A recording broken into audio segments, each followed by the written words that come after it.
Вие използвате Microsoft Office, за да изпълните задачите си. И трябва да сте съсредоточени върху задачата, а не върху това как се използва софтуерът. Подобрената лента с менюта и изглед Backstage на Microsoft Office 2010 ви предоставя по-лесен достъп до подходящите инструменти, когато ви потребват.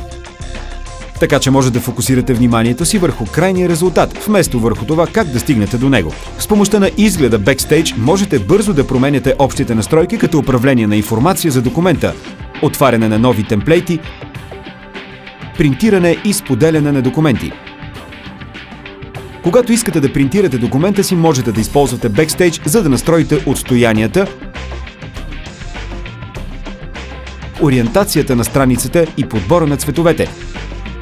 Само в един единствен подпрозорец. Можете да промените облика на документа с моментален предварителен изглед, така че да знаете какво точно ще се получи, след като натиснете бутона за принтиране.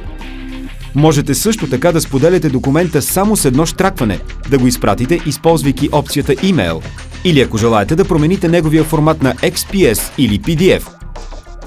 Да го публикувате като блогпост или да го запазите директно във вашия SharePoint сайт. Подобрената лента прави по-бързо откриването на команди. Имате възможност дори да добавяте свои подпрозорци на лентата, за да приспособите Office 2010 спрямо вашия стил на работа. Много е лесно да се направи.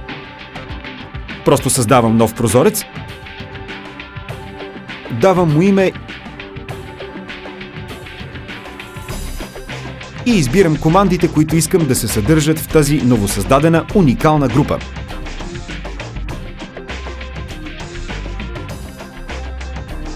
Толкова е лесно да персонализирате лентата така, че да подхожда на стила ви на работа. Лесните за употреба лента, изглед Backstage могат да ви помогнат да намерите облика, от който се нуждаете, за да работите по-бързо и да бъдете по-продуктивни. За да откриете още начини да пестите време и да се организирате, свържете се с вашия лицензиран Microsoft партньор.